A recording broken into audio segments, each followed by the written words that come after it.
Mais d'où viennent exactement les rumeurs de coup d'État au Bénin? Qu'est-ce qui les alimente? Est-ce le syndrome de fin de mandat de Patrice Guillaume Atanas Talon ou ce qu'on peut appeler la panafricanimie, ce néologisme pour traduire l'insuffisance de fibres panafricanistes dans la gouvernance sous Talon? Analyse de la conjoncture politique béninoise avec nos consultants au plateau ce dimanche.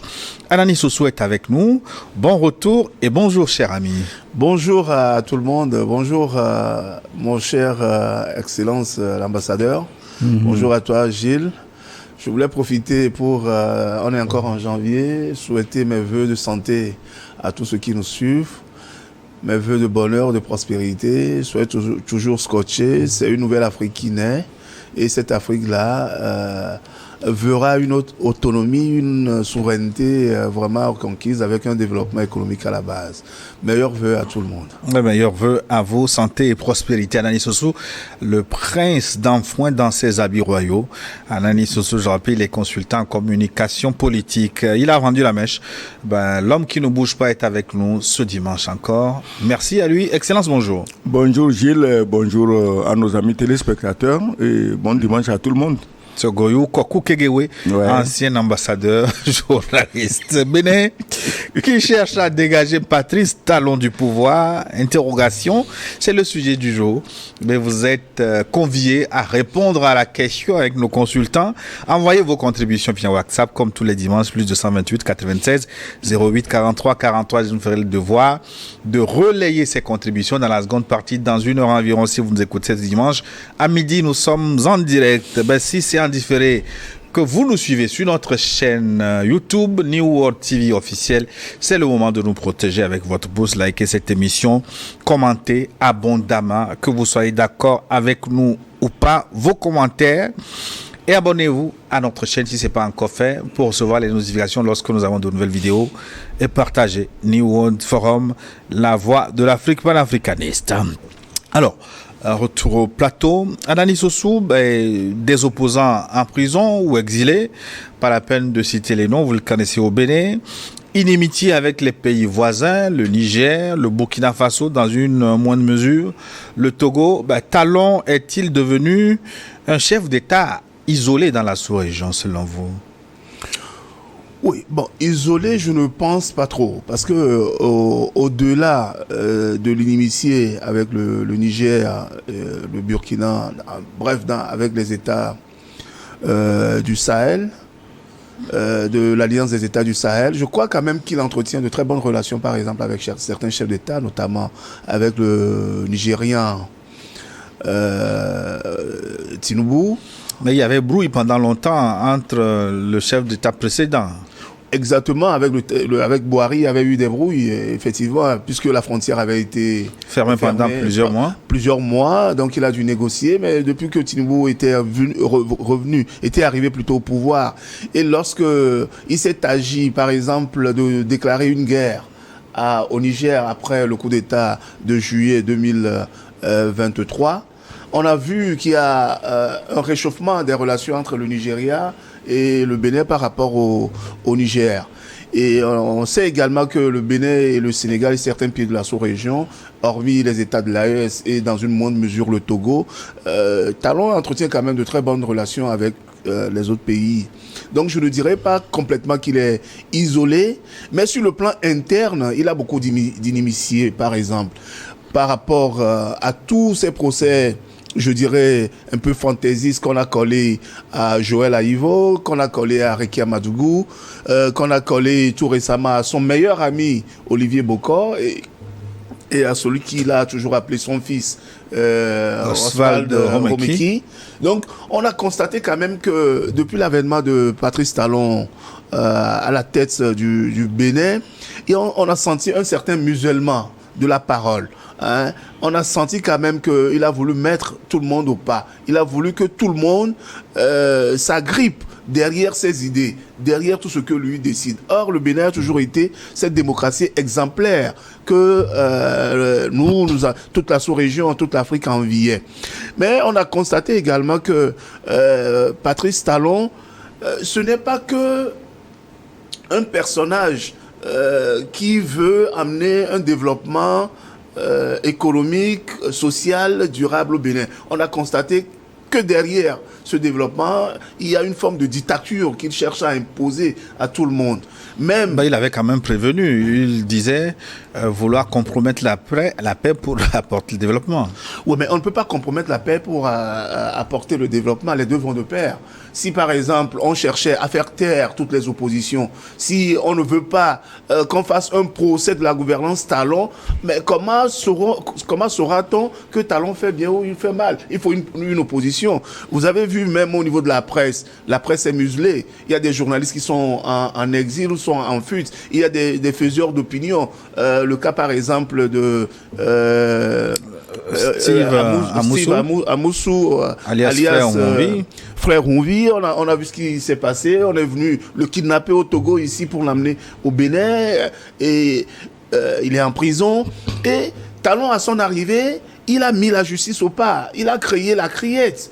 La Criette qui est devenue un organe de la présidence pour museler, pour arrêter les opposants et pour faire taire toutes les velléités contradictoires, tous ceux qui peuvent compromettre, tous ceux qui peuvent s'opposer à la gouvernance Talon. Mais il n'y a pas que les opposants qui sont pris par la crête. Ça, c'est une parenthèse que j'ouvre, mais je vous laisse finir rapidement pour passer la parole à son Excellence. Donc, on a constaté que même sur le plan économique, Talon étant un homme d'affaires, il est venu aux affaires parce que c'est lui qui était le faiseur des rois, c'est lui qui finançait les campagnes, que ce soit au niveau de Yahi Boni et de ses prédécesseurs, c'est lui qui les finançait. Donc, lui-même, il a pris un pan entier de l'économie béninoise et quand il est venu, il a fait taire tous ses opposants. Le cas, par exemple, le plus frappant, c'est celui de Ajavon. Sébastien Ajavon, qui l'a aidé à prendre le pouvoir. Mais la première personne contre laquelle Patrice Talon s'est retourné, c'était justement Sébastien Ajavon. On lui a mis des poux sur une tête rasée comme la mienne. Et on lui a trouvé des noises un peu partout. Il est contraint d'être en exil. Et toutes ces affaires maintenant périclitent. Donc ce n'est pas une bonne gouvernance. Même s'il y a développement, s'il y a beaucoup de choses que Talon fait, mais cette manière de mettre tout le monde au pas pour amorcer un développement, c'est ça qu'on essaie de revoir dans la gouvernance Talon. Excellence, Ogoyo Kegewe. Moi, Gilles, je ne sais pas de quel coup d'État tu parles, puisque le porte-parole du gouvernement béninois est sorti pour nous dire, traité d'oiseaux de mauvais augure, ceux qui parlent de coup d'État, qu'il n'y a rien, le Bénin, ça va bien, tout est calme, personne ne menace le régime de Talon. Talon lui-même est sorti dire que tout va bien. Et pourtant, il y a des gens en prison qui sont soupçonnés. Laisse-moi parler. C'est pas toi seul qui te souviens des prisonniers. Donc, alors, quand j'ai entendu le porte-parole du gouvernement parler, j'ai entendu Talon parler, j'ai cru que le lendemain, on va libérer tous les prisonniers accusés de tentative de coup d'État. Puisqu'il n'y a rien de tout ça. Il ne faut pas parler de ça. Ça n'a jamais existé. Bon, moi, en tant que journaliste, je m'en tiens au fait. Je me dis, bon, si officiellement on nous dit qu'il n'y a pas tentative de coup d'État, ça veut dire que tout ce que nous entendons relève de la rumeur. Et un journaliste ne travaille pas avec des rumeurs, il travaille avec des faits. Malheureusement, les faits étant particulièrement têtus, Olivier Bokor, Ognouf, Homeki, Ognouf, je ne parle même pas des anciens qu'on a fini par, disons, oublier. C'est-à-dire qu'on s'est habitué à leur présence en prison. C'est comme si eux n'étaient pas en prison. La brave Rekia Madougou, le professeur Aïvo, on a fini même par oublier qu'ils étaient en prison. Donc, mais on tient à nous dire qu'il n'y a pas tentative de coup d'État au Bénin. Alors, on ne peut que leur souhaiter bon vent. Sinon, tout ce que vous dites, qu'il est venu, il a opprimé la presse, mais mon ami, je crois qu'il faut qu'on ouvre les yeux. Tu ne peux pas diriger le pays en laissant les gens raconter ce qu'ils veulent. Regardez autour de vous, ce n'est pas seulement en Afrique, ce n'est pas seulement au Bénin. Mais quand Trump est venu, la première chose qu'il a fait, c'était quoi? C'était de rétablir, comment tu appelles le réseau, la TikTok. Mais pourquoi on avait supprimé TikTok? Mais c'est pour que les gens en Amérique ne parlent pas contre ceux qui ont pris l'Amérique en otage avec l'aide d'un vieux gaga qui ne comprenait rien, mais on dirigeait l'Amérique en son nom. C'était pour qu'on ne les dénonce pas. On a fermé TikTok. Quand tu prends ton pays modèle de la démocratie, des droits de l'homme, de la liberté d'expression, mais on a tout fermé. On a fermé les médias.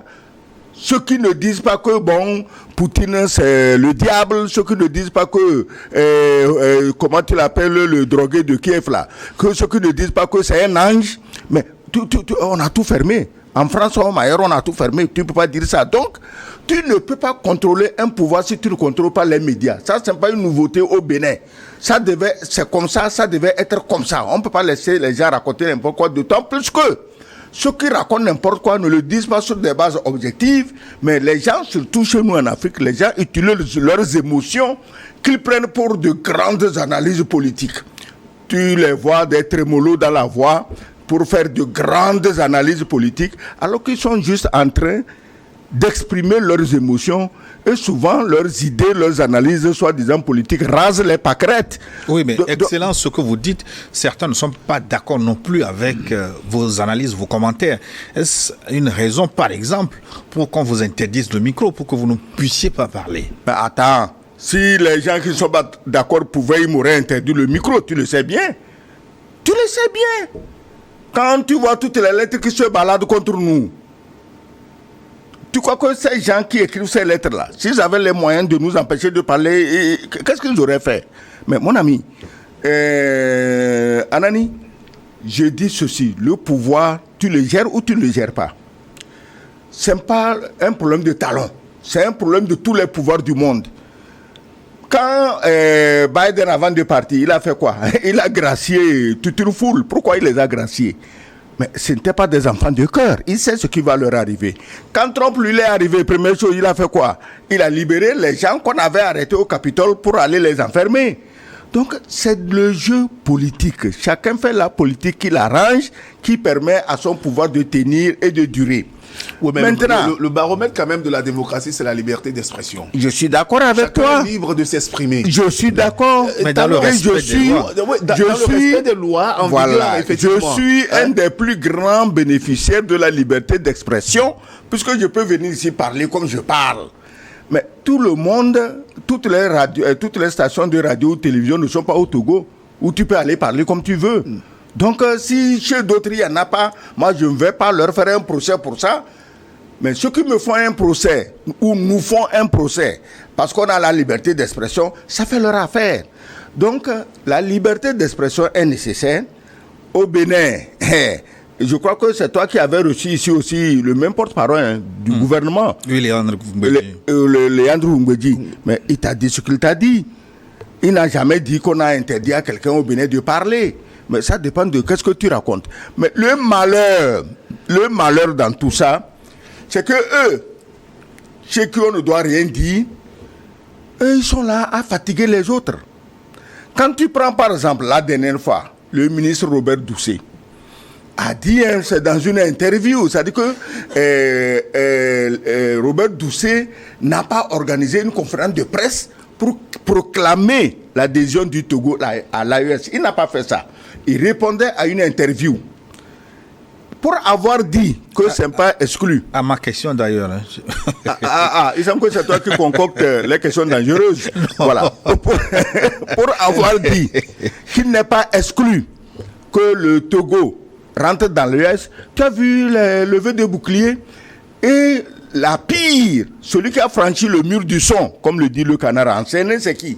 C'est un ancien ministre béninois qu'on a transformé en sicaire, qui se promène de radio en radio, surtout principalement sur RFI, qui heureusement n'est plus un média crédible. Sinon c'est une catastrophe.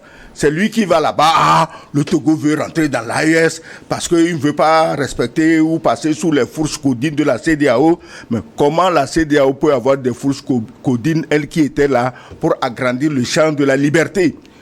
Et non, et il veut faire pression ou chantage sur la France.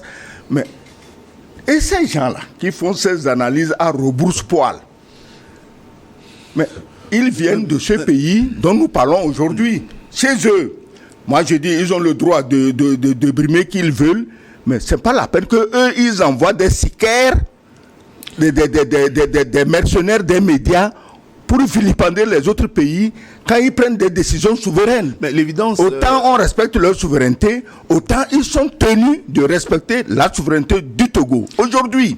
Donc, vous faites allusion à l'intervention de l'ancien ministre Théodore Olo. Théodore Olo, il semble qu'il était ministre. Mais toi, tu as été... des Affaires étrangères, pas ici. En plus, tu as été ministre des Affaires étrangères.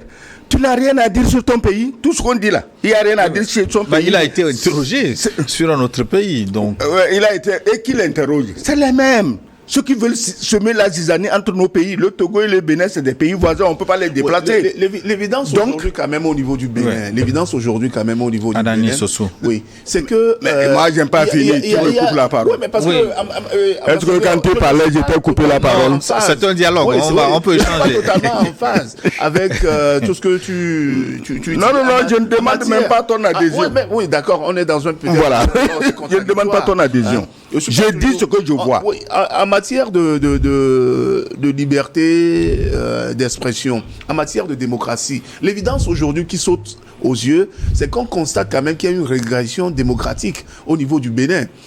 Du moment où des opposants qu'on a accusés d'avoir attenté à la sûreté de l'État, un fait qui est grave, des opposants qu'on a dit qu'ils ont donné 15 millions à un militaire pour fomenter un coup d'État. 15 quoi? 15 millions de francs CFA. C'est millions? Bien sûr. Je parle du cas de Ricard Madougou. Ah, d'accord. Je parle du cas de Ricard Madougou. La CREETS avait dit que l'élément, le fond du dossier, c'est qu'on a donné 15 millions à un colonel. Oui, excuse-moi, pour quelqu'un qui est censé venir d'un pays voisin avec des mal d'argent. Des mal d'argent. Je crois que c'est pas 15 millions qu'elle peut donner. Donc, on donne 15 millions à un colonel pour fomenter un coup d'État. 15 pour millions. Faire atteinte à la sûreté de l'État. Et que dans le fond du dossier, au niveau de la CREETS, on n'a rien eu comme élément tangible qui prouve à suffisance que cette dame, effectivement, a voulu qu'il y ait un coup d'État contre Patrice Talon. Ça, c'est un premier fait. Le deuxième fait, c'est qu'on a accusé le professeur Aïvo également d'être de mèche pour atteinte à la sûreté de l'État et pour corruption. Le fait le plus grave, c'est qu'on a arrêté un général à qui on aurait ouvert un compte en banque en Côte d'Ivoire. Et cette banque-là a fait un démenti que non, le gars n'avait pas ce compte-là et que le compte qu'il avait est crédité d'un tel montant. Or, le fait est qu'on a pris Rumeki avec une bagatelle d'1 milliard. Si 1,5 milliard. 1,5 milliard. Oui. Dans sa voiture. Donc, avec 1,5 milliard, quelqu'un qui se lève, il prend 1,5 milliard, il appelle un colonel ou un général de l'armée, il dit viens prendre 1,5 milliard. Mais le morceau est trop gros. C'est dans ce sens-là où je parle de régression démocratique au Bénin. Et ça, tout le monde le reconnaît. Patrice Talon, c'est un bâtisseur. Ça, oui, il n'y a rien à dire. Mais lorsque on veut opprimer ceux qui peuvent porter la contradiction, c'est là où moi je trouve qu'il y a le bas qui blesse. Frère Humvi, par exemple, c'est un faiseur d'opinion qui donne ses opinions par rapport à la gouvernance de M. Talon. Mais le fait est qu'on est venu le kidnapper ici pour le ramener à la CREETS. Ce qui, en matière de respect des droits de l'homme, est un scandale. Ça, vous le reconnaissez. Donc, quand ambassadeur, vous êtes là et que vous dites qu'il est normal que tout pouvoir doit toujours museler ou bien doit essayer de museler la liberté d'expression pour asseoir son autorité, c'est en ce sens-là, c'est en ce moment-là que moi je ne comprends pas où vous voulez en venir. On peut laisser la liberté d'expression s'exprimer. Vous avez donné par exemple tout à l'heure le cas de Donald Trump qui est revenu, qui a rétabli TikTok, et Donald Trump qu'on a banni de Facebook, Donald Trump qui était quelqu'un à qui tout le monde ne voulait plus donner la parole, les médias disaient tout le mal qu'ils pensaient d'eux. Mais c'est ce monsieur-là, élu démocratiquement, qui a battu à plat couture Kamala Harris, qui est revenu, qui n'a pas voulu rendre le coup qu'on lui a fait, mais qui rétablit la liberté d'expression pour que les Américains, tout le monde, puissent s'exprimer comme il veut. C'est ça le baromètre de la démocratie. Donc, on ne peut pas asseoir son pouvoir en s'asseyant sur la liberté des gens, la liberté d'association, la liberté d'expression des gens. Donc, ce n'est pas là ce que moi j'appelle une gouvernance démocratique. Eh ben, on va évoluer dans le débat. Anani Sossou, mais ce que tu dis, je suis d'accord avec toi. J'aime pas dire que il faut tuer la liberté d'expression. Mais si elle est tuée, comme tu dis au Bénin, mon travail n'est pas de venir ici faire le procès des autorités béninoises. On ne fait pas le procès, on fait une analyse. Non. Moi, j'ai dit que béninoise. Autant ils font ce qu'ils veulent, autant ils doivent éviter de charger les autres quand eux ils disent les choses les plus anodines. Non, mais quand on envoie quand même les textes qui sont là, les lois qui sont là, on doit s'exprimer dans le respect des lois. Quand tu parles, je me tais. Je peux parler maintenant? Allez. Okay. Quand tu parles, je me tais. Voilà. Je dis, je ne dis pas que supprimer la liberté d'expression est une bonne chose. Je ne peux même pas le dire. Alors, autant je me dis, bon, s'ils le font, c'est chez eux, je n'ai pas à me mêler. Autant je me demande pourquoi eux, quand un autre pays exprime sa liberté de faire quelque chose, on monte d'anciens ministres frélatés sur des antennes encore plus frélatées. Heureusement, RFI, personne ne fait attention à ce machin-là pour interpréter. On dirait qu'ils jettent les coris. Le Togo veut aller dans l'AES parce qu'il ne veut pas passer sous les fourches codines de leur machin-là, de la CEDEAO. Parce que le Togo veut faire chantage. Mais mes amis, faisons très attention. Le Togo n'est pas un pays opportuniste. La diplomatie togolaise n'est pas opportuniste. Robert Doucet, le professeur, le ministre des Affaires étrangères du Togo, il a été toujours très clair, très limpide dans ses discours, que ce soit à l'ONU, à l'OIA, partout. Et il avait des propos tout à fait clairs et nets de panafricanistes. Aujourd'hui, j'entends, on dit que non, ce panafricanisme c'est bon, mais pas celui-là.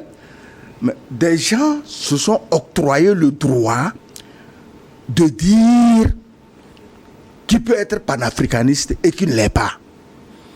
Mais quand le Togo, contre l'avis de tout le monde, a ouvert son port au pays de l'Interland, pourquoi on n'a pas vu opportunisme dedans? Pourquoi on n'a pas vu, disons, le désir de ne pas respecter les choses de la CEDEAO? Mais le Togo fait la politique du bon voisinage. Ce n'est pas nouveau, c'est une ancienne politique, bon voisinage. Donc aujourd'hui, quand le Togo fait ça, et qu'on envoie un soi-disant ministre des Affaires étrangères pour jeter des coris comme un marabout et raconter des conneries sur une radio qui ne vaut même pas plus qu'un marabout, bon, je crois quand même que c'est là que je te dis, autant eux ils sont libres de faire ce qu'ils font chez eux, autant ils doivent laisser les autres s'exprimer comme ils veulent. Parce que ce que le professeur Robert Doucet a dit, il l'a dit contre personne. Il a dit, ben écoutez, pourquoi pas, on irait bien dans l'AES. Dis-moi, où est le problème? Quand le Togo les gens étaient le doigt sur la couture devant le colon, on va aller faire la guerre, on a utilisé tous les moyens, ça ne va pas, nous on va aller faire la guerre. On les attendait, ils ne sont pas allés. On a déjà combien de militaires prêts, le sac d'eau, la nourriture est prête. On les attend, ils ne vont pas. Quand eux, ils tremblaient devant le colon, comme des feuilles, le Togo a tenu bon. Tu sais, Anani Sossou, combien de courage il faut, il y a à peine 2 ou 3 ans, ce que je te dis, qu'il fallait à un pays comme le Togo pour accepter ouvrir son port à ces pays de l'Interland. Aujourd'hui, ce acte courageux qui est sur le point de porter des fruits, on envoie des sicaires pour saboter ça. Mais vous n'allez quand même pas dénier au Togo les efforts qu'il a déployés. Et aujourd'hui, on dit non, il veut ceci, les retombées économiques. C'est normal, un pays doit se soucier des retombées économiques pour son pays. Allez au port voir comment les camions sont pleins. Allez au port voir qu'aujourd'hui, il y a plus de dockers qui vont là-bas pour travailler. On dit, il n'y a pas de travail aujourd'hui. Allez voir toutes les femmes qui vendent à manger. Allez voir tous les hôteliers des environs du port qui bénéficient de l'arrivée massive des transporteurs de ces pays de l'Interland. L'AES envisage tracer un chemin de fer, non seulement... Justement, je veux en venir. Justement, quand on a envoyé tous les pitbulls pour mordre Robert Doucet au mollet, je me suis demandé, mais attends, c'est pas la première fois que le ministre Doucet parle de son intérêt pour l'AES. Alors, c'est là que j'apprends par un communiqué que les pays les 3 pays de l'AES sont sur le point de faire un chemin de fer par le Togo jusqu'au port de Lomé. J'ai dit, ah merde, j'ai compris. C'est pourquoi RFI a ses habitudes, qui est contre tout ce qui est progrès chez des Africains. Quand je dis, on dit, ah, que moi, je dis, mais ces gens-là, ils sont contre les Noirs. Ils n'aiment pas les Noirs. Ils n'aiment pas ce qui peut être bon pour les Noirs. Quand je le dis, les gens disent, non, c'est la vérité. RFI vient chercher quoi dedans? Robert Doucet a fait une conférence de presse en français. Si RFI n'a pas compris, il peut appeler Robert Doucet. Pourquoi on appelle un ministre Holo? Il connaît quoi du Togo? Juste pour aller annoncer des conneries du genre, on fait chantage. On fait chantage contre qui? On va évoluer dans le débat. Alani Soso, vous avez évoqué les problèmes internes, les problèmes politiques qui ont envoyé certains en prison, d'autres en exil. Mais sur le plan extérieur également, le Bénin n'a pas que des amis, beaucoup d'inimitié avec le Burkina Faso, avec le Niger. Si je prends le cas du Niger par exemple, depuis un moment, il y a des déclarations de bonnes intentions, mais comment se fait-il que malgré ces déclarations, la crise semble perdurer? Ouais, parce que les autorités nigériennes ne voient pas la sincérité des déclarations des autorités béninoises. Parce qu'on ne peut pas vouloir rétablir la confiance tout en ayant des bases militaires, même si les autorités béninoises disent qu'il n'y a pas de base militaire française. Mais le président de la transition du Niger, le général Abdourahmane Tiani, avait, dans une déclaration, révélé beaucoup de choses, avec précision, tout ce qui se passe au Bénin. Comment on essaie d'installer des bases françaises, comment est-ce qu'on épiait les frontières. Mais il a été d'une précision d'un sniper pour dire tout ce qui se passait au Bénin. Donc, lorsque vous voulez établir la confiance est par les actes qu'on les a. Ce n'est pas par des propos. Même si le Bénin a envoyé des délégations au Niger, même si le Niger a envoyé des délégations au Bénin, même si des autorités des deux pays se sont rencontrées, du moment où le Bénin ne traduit pas par les faits, par les actes, toutes les promesses qui sont faites, il n'y aura jamais la confiance. La réalité aujourd'hui, c'est que le Bénin pouvait permettre aux autorités françaises, étant donné aux autorités nigériennes plutôt, qui les accusaient d'installer des bases militaires à leurs frontières, mais pour faire preuve de bonne foi, il suffisait d'amener précisément les militaires et les experts nigériens dans les zones incriminées, pour qu'ils voient s'il y a effectivement base militaire ou pas. Si la France était en train, par exemple, de les épier ou pas. Mais pourquoi les autorités béninoises ne font pas ça? C'est pour ça qu'il est difficile aujourd'hui pour quelqu'un. Moi, par exemple, je suis là. Mon voisin veut par exemple m'empoisonner, veut me tuer. Et je le sais, j'ai les preuves. Et j'ai dit à mon voisin, mais écoutez, le piège que vous avez tendu, le piège se trouve à tel niveau. Mon voisin dit non, il n'y a rien de ça. On envoie des médiations pour essayer de voir. Mais pour me convaincre, mon voisin devrait m'amener sur le lieu que j'incrimine, pour que je voie de mes propres yeux qu'effectivement, il n'y a rien là-bas. Pour que mes experts, ceux qui connaissent mieux ces positionnements-là de base militaire, puissent regarder de plus près. Mais le Bénin ne fait pas tout ça là. Donc, comment vous voulez, alors que moi, j'ai confiance et que dans le même temps, mes renseignements, mes services de renseignement me prouvent encore la suffisance que tout ce que je disais était une réalité. C'est pour ça, alors que la confiance n'étant pas, il n'y aura jamais, à mon avis aujourd'hui, des relations de bon voisinage entre le Niger et le Bénin. Non, ben, il y a la pomme de discorde, comme vous dites, des bases militaires, supposées ou non. Ensuite, le blocus du pipeline. Le blocus du pipeline avec les Chinois. Et ces derniers moments, une affaire de blocus de matériel militaire. Environ 100 chars. J'allais en venir à ce point. Le général Tiani, dans son intervention, comme il a dit, d'une précision de sniper, et effectivement, ça a dû toucher les gens comme les balles d'un sniper.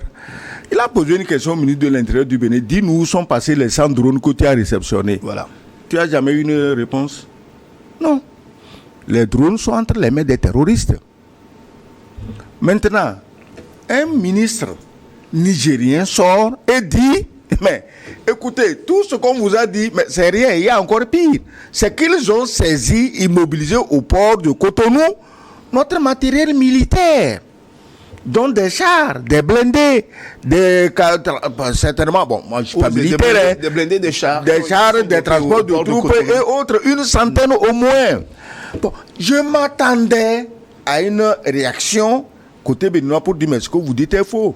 Nous, on n'a rien à raisonner ici. Si vous n'êtes pas d'accord, venez nous montrer où se trouvent vos marchandises. Parce qu'on connaît comment on dit ça, les transitaires. On connaît celui qui a assuré le transport. On ira le voir, mon ami. On dit que toi, tu as amené ça au port de Cotonou. Montre-nous ça.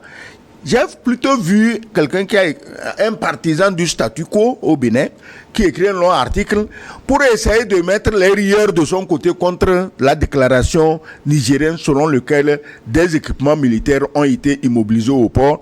C'est juste s'il n'a pas dit qu'il s'agissait de 2 ou 3 tricycles plus un vélo. Hein, tu les appelles comment les tricycles bizarres là? Nyonyovi, non? C'est juste s'il n'a pas dit que c'est 2 ou 3 Nyonyovi qui sont arrivés, on ne savait même pas que c'est pour le Bénin, donc excusez-nous, venez chercher vos Nyonyovi. Non. Donc vous voyez, la dernière fois, je vous ai dit ici, j'ai dit, s'il n'y a pas de troupes françaises au Bénin, pourquoi la société civile veut manifester? Mais on a tout fait pour qu'elle ne manifeste pas. Et a raison. Parce que la société civile, toute manifestation finit par une proclamation, par un mot. Allez nous dire exactement où ils sont. Parce que quand on a fini de les cacher, on a dit, sûrement tu n'es pas au courant, on a dit aux Nigériens, venez voir, il n'y a personne chez nous. Quand on a fini de les cacher, la société civile, dans sa proclamation, nous aurait certainement dit où on les a cachés. Mais on a tout fait, elle n'a pas manifesté. Donc, je vous dis que le président du Bénin est en droit de prendre les mesures qu'il estime nécessaires pour assurer la paix et la sécurité dans son pays. Et je ne me hasarde pas à aller dans ces jugements-là. C'est pourquoi on leur dit que eux aussi, ils n'ont qu'à laisser les autres pays prendre les dispositions qu'ils jugent nécessaires pour assurer la paix et la sécurité chez eux. Ce n'est pas la peine d'envoyer de vieux ministres dépassés, déjà rangés dans les placards, qui veulent se donner une nouvelle vie. Bon, on ne sait jamais, hein, il y a des promotions qui pleuvent et ils espèrent quelque chose, mais pas aux dépens du Togo. Le Togo n'a jamais, je dis bien jamais, dit du mal de quelqu'un. Aucun ministre togolais n'a jamais dit du mal du Bénin, ni d'un autre pays. Et on peut être dans l'AES et on peut être avec la CEDEAO. La CEDEAO, c'est un territoire. On ne peut pas découper un pays, le sortir. Il ne faut jamais oublier ce problème de territoire. Un territoire avec une population. Qu'est-ce que vous voulez faire? Donc, le Bénin fait ce qu'il juge bon. Patrice Talon lui-même, il est monté au créneau.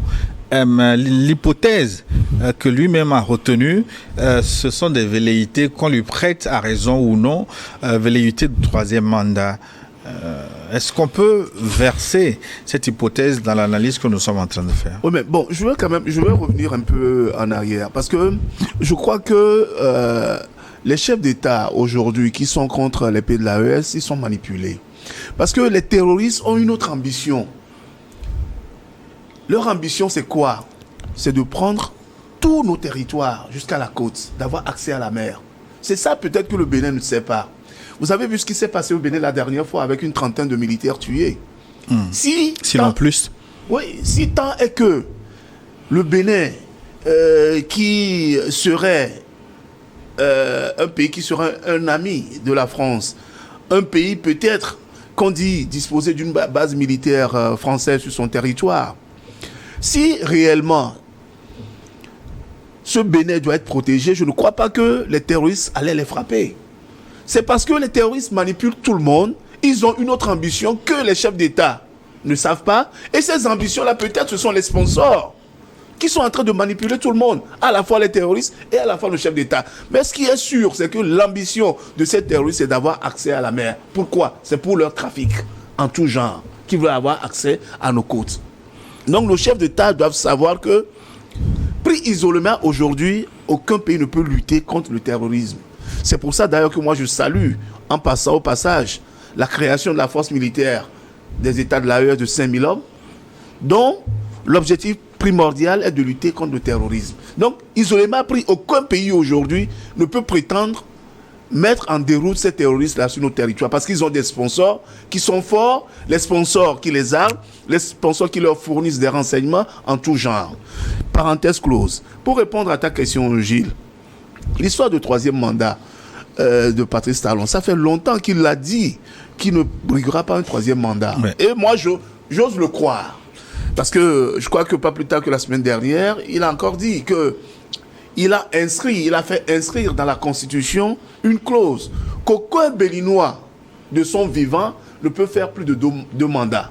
Donc, lui-même, il s'inscrit déjà dans cette dynamique-là, de ne pas briguer un 3e mandat. Et à plusieurs reprises, on lui a posé la question. Même en conférence de presse, des journalistes lui ont demandé, mais il y a une histoire de 3e mandat qui sort. Et il a dit, non, mais écoutez, il n'y avait que... La Constitution, je crois que c'est l'article de la Constitution du Bénin, qui dit que on ne peut faire que 2 mandats. Mais pourquoi vous me prêtez l'histoire, l'idée d'un 3e mandat que je ne ferai pas? Au départ, je rappelle également que Patrice Talon, quand il était arrivé en 2016, avait parlé d'un mandat unique. Voilà. Il avait parlé d'un mandat unique. Mais la révision constitutionnelle avait été rejetée. Voilà, lors de la révision constitutionnelle, les députés ont rejeté cette proposition de mandat unique. C'est pour ça qu'il était revenu pour faire un 2e mandat, et il a fait inscrire dans la Constitution que nul Béninois de son vivant ne peut faire plus de 2 mandats. Donc moi, aujourd'hui, je me dis, c'est la politique, tout le monde sait. On peut faire des déclarations d'intention de ne pas faire ci, de ne pas faire ça. Mais lorsque on va se dire, le cas guinéen, là, le président Djumboué avait dit qu'aucune autorité de la transition ne briguerait la magistrature suprême. Mais aujourd'hui, on a formé des clans partout en Guinée qui réclament un mandat présidentiel pour Djumbouya. Il se peut aujourd'hui que le Bénin aussi, dans le futur, mais pour l'instant, étant donné que Talon lui-même, le président Talon lui-même, a proclamé sur tous les toits qu'il ne briguera pas un 3e mandat, mais... C'est de la même manière qu'il avait proclamé qu'il n'allait faire qu'un mandat. Oui, mais bon, le mandat, le mandat unique avait été rejeté. C'est pas lui-même qui a dit non, je vais faire encore mandat. Le même article peut toujours être rejeté aussi à tout moment. Le bénéfice du doute, aujourd'hui, il est là. Même si, pas extraordinaire, un prêtre du FA a dit que le FA lui demande de briguer un 3e mandat. Dans tous les cas, sa parole n'est qu'une parole de civil. Et tu crois que le prêtre du FA a parlé par hasard? Même si après on nous dit non, il faut laisser ça, il ne faut pas mêler ça à la politique. Parce qu'on sait que nous sommes des Africains, nos croyances sont telles que nous faisons confiance au FA. C'est d'ailleurs pourquoi on l'a mis devant. Maintenant, puisque par après, c'est pour te dire ceci rapidement, puisque par après, l'association des prêtres Huno Boko du Bénin a sorti un communiqué pour dire que là où le cher Kofi a trouvé son interprétation n'engage que lui, mais n'engage pas l'association des prêtres traditionnels du Bénin. Laisse tomber, chacun fait la politique de ses moyens. Le problème de mandat du président Patrice Talon, moi ça ne m'intéresse pas. S'il veut faire 1000 mandats, ça fait son affaire. Hein. Moi, il y a longtemps, je ne suis plus allé au Bénin. Mais ceux qui y vont m'ont dit, mais il y a un très bon travail qui a été fait dans Cotonou. On dit même que Cotonou est aujourd'hui une des villes, sinon la ville la plus propre de la sous-région. Et il y a des routes qui ont été faites, hôpitaux construits, il y a ceci qui a été fait. Bon, s'il veut faire 1000, s'il veut se prévaloir de ça pour faire 1000 mandats, comme l'a dit mon brave ami, il s'appelle quoi, Bertin Kovi ou quoi là, qui dit que non, que Patrice Talon, ça va continuer. Lui, il veut même qu'il n'y ait même plus d'élection. Il n'a qu'à continuer. Tant mieux, tant que le pays marche. Mais le problème de Patrice Talon, c'est le péché originel de la promesse de faire un seul mandat. Maintenant, tu dis que la révision constitutionnelle a refusé ça. Mais qu'après, tu as sanctuarisé le système en disant plus personne. Mais si demain les mêmes députés se réunissent et disent non, dans ce pays-là, nous on veut que tu fasses un 3e mandat. Si tu n'avais pas pu contredire les députés dans le premier cas, comment peux-tu les contredire aujourd'hui? Ça fait leur affaire. Chacun, je répète, chacun gère son pays comme ça l'arrange et comme ça arrange le pays. Quand on voit toutes les mesures prises autour, on a de la peine à croire qu'on veut finir deuxième mandat et puis c'est fini. On a de la peine à en croire. Quand je parlais de Covid tantôt, quand ils sont pour proclamer qu'il est soutien de Patrice Talon et que Patrice Talon doit continuer, mais il ne parle pas par hasard. C'est un type, moi je ne le connais pas, mais lui-même, son pedigree, il est élevé. Il a fait le tour de la planète, il a été conseiller de différents chefs d'État. Donc ce n'est pas un gamin, ce n'est pas quelqu'un qui parle en l'air. Donc laissez-moi, premier mandat, deuxième mandat, tu dis que l'autre, le Guinéen a dit quoi? Mais écoutez, vous oubliez notre Guinéen, Mbalo. Est-ce que tu entends encore parler de lui? Lui, qui gardait le sein des saints de la CEDEAO, qui voulait les troupes pour aller combattre. Tu sais ce qu'il est en train de faire aujourd'hui? Son parlement est mis sous été noir. Lui-même, on devait aller aux élections. Il a reporté les élections. Il ne dit rien. Et maintenant, on le voit de moins en moins à Paris, mais de plus en plus à Sochi, chez Poutine. Mais il est le seul. La dernière fois, j'ai été surpris que Poutine, en réunion, avait un appel. Il s'est levé pour aller, avait une réunion. Il s'est levé pour aller prendre un appel et il semble que c'est l'appel de Mbalo. Poutine ne le fait même pas pour un président allemand ou français ou anglais, mais il le fait pour un Mbalo. Donc, cette théorie-là, quand tu n'es pas encore au pouvoir, c'est tellement facile de promettre.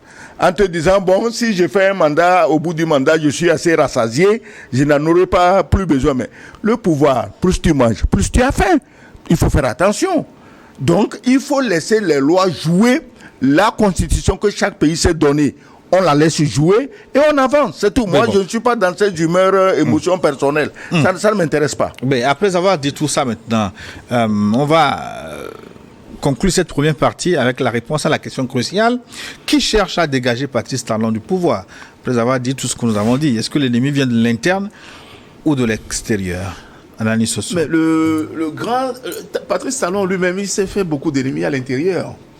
Parce que quand on voit aujourd'hui le musellement même des partis politiques, regardez le code électoral béninois qui a réduit au silence presque tous les partis politiques qui doivent se conformer à un certain nombre de lois, de règles, par exemple, avoir une assise nationale 10% de l'électorat pour... Donc, et quand vous voyez aujourd'hui tout ce qui se passe au Bénin, les partis politiques, les Azalaïs qu'on ne retrouve plus nulle part, même au sein même de la coalition de Patrice Talon au pouvoir, il a fait en sorte que beaucoup de gens soient contre lui. Imaginez un seul instant, qui au Bénin peut croire que Olivier Bokor sera aujourd'hui dans le collimateur de Patrice Talon. Or, Olivier Bokor, c'est l'ami, le conseiller. Certains le surnomment même le vice-président. Le vice-président, l'homme le plus écouté de Patrice Talon. Qui aujourd'hui au Bénin peut croire que celui-là serait dans le collimateur de Patrice Talon jusqu'à ce qu'il le jette en prison par rapport à un soupçon de coup d'État? Qui peut croire cela? Or, Olivier Bokor aussi a ses partisans. Des gens qui ont formé des comités un peu partout au Bénin pour soutenir sa candidature en 2026. Donc, ce sont ses partisans. Donc, là, on sait immédiatement que Patrice Talon, président Talon, c'est lui-même chercher des ennemis à l'interne. Mais le gars le plus populaire au sein de la jeunesse, c'est Oswald Omeki, qui était au four et au moulin, partout pour Patrice Talon. Les jeunesses qu'il a drainées derrière la dynamique Talon, mais c'était lui. Aujourd'hui, cette jeunesse-là se trouve coupée d'une racine. Et cette racine-là, c'est Oswald. Donc, ça veut dire quoi? Ça veut dire qu'il a des ennemis à l'intérieur. Regardez, le professeur Aïvo en prison. Mais ce n'est pas quelqu'un qui sort du néant. Madame Rekia Madougou, qui représentait le parti Les Démocrates de Yahi Boni, ce n'est pas une personnalité anodine.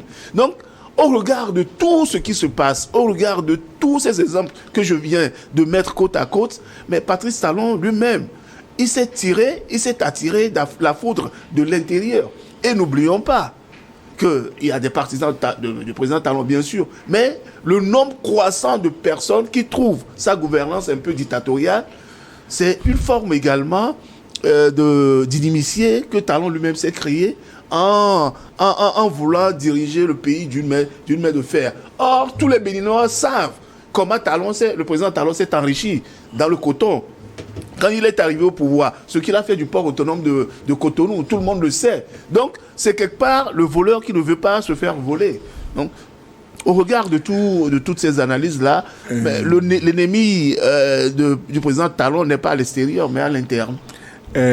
Écoutez, concernant Olivier Bokoye et Omeki, mais je vous ai dit ici, je n'aime pas répéter les mêmes choses tous les jours, qu'un ami au pouvoir est un ami de moins. C'est Sénèque, le vieux grec Sénèque qui a dit ça. Un ami au pouvoir, Gilles, si je mange, je bois avec toi matin, midi, soir, demain tu deviens président, je viens te demander une faveur. Est-ce que tu peux m'envoyer comme ambassadeur en Papouasie-Nouvelle-Guinée? C'est tellement loin que, bon, tu m'oublies, je t'oublie. Tu ne te diras pas, ah, attention, comme l'ambassadeur me connaît, peut-être il est en train de traficoter quelque chose contre moi.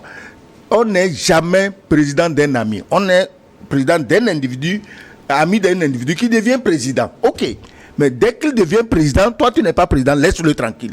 Si tu veux le servir, travaille pour lui. Point-barre. Maintenant, c'est pas Talon seul qui est menacé au pouvoir. Mais que dites-vous du jeune Ibrahim? Lui, chez lui, c'est pratiquement une tentative de coup d'État par jour. Et le général Tiani, Assimi Goïta, mais tous les autres chefs d'État de la sous-région, lequel des chefs d'État peut lever le doigt pour dire, ah, moi, aucun coup d'État ne me menace? Ils sont tous menacés de coup d'État. C'est pourquoi je me dis que l'intelligence demande qu'ils s'entendent, qu'ils se comprennent, que l'autre ne sert pas, quelqu'un ne serve pas de base pour déstabiliser son voisin, sachant que lui-même, il est aussi dans le collimateur d'un putschiste. Ouais, on va marquer une pause. Voilà. Et reprendre la discussion là où on l'a laissé avec les contributions des téléspectateurs dans une dizaine de minutes. Mais là, tout de suite, c'est une nouvelle édition du journal sur votre chaîne iWorld Info.